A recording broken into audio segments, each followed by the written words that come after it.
with your experience along with Eden, your co-host, how do you two think about seasons? What do you think about seasons? How do you know how long to take a break? Do you take a break?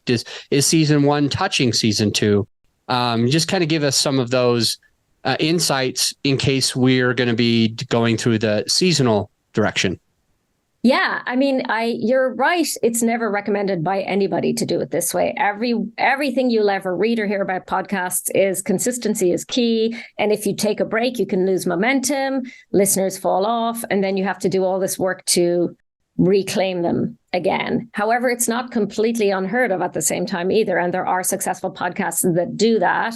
I know we were looking at different models. There's a podcast called Normal Gossip that operates seasonally and seems to be doing great.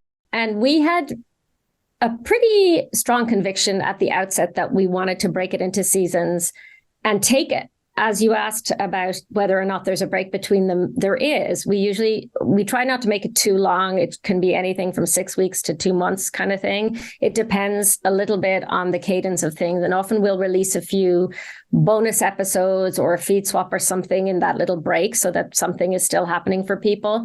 But we were really deliberate about wanting to make sure that we didn't just get on a treadmill and keep going without giving it due consideration. We wanted a kind of arc to our seasons so that there's a little bit of storytelling even within a season. And we also wanted to preserve, our own mental health a little bit. As you know, podcasting is a nonstop job, and obviously we make it look so easy, but it's not always that easy. And so, and we have different projects too. I don't know about you, Adam, but we are all have our, irons in many fires at the same time. So we were very deliberate, like, let's do season 1. And then what we can do is take a look at that season, at the arc of it. What do we need to tweak and change? What worked, what didn't work? And then we can, iterate again for season 2 without having to try and do that on the go as well. And it's certainly been really beneficial to us. I would say we didn't find ourselves with a huge falling off of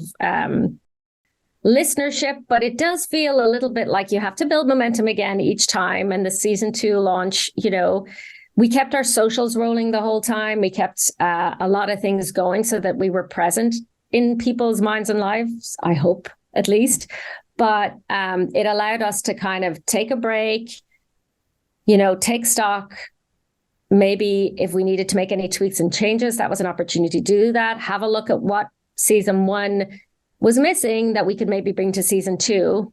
And of course, also work on our several other million other projects, including another podcast, which is worth a whole other show. So, which we had going at the same time. And honestly, it really does a little bit depend on your goals. If you're I would say that, if your biggest concern is building numbers really quickly, then maybe don't take a break that soon out of the gate. But if you are, if work-life balance is a thing, and which it is for me, and I think if you kind of want to iterate a little bit and have the opportunity to reflect on what you're doing and how you can do it better, seasons are great.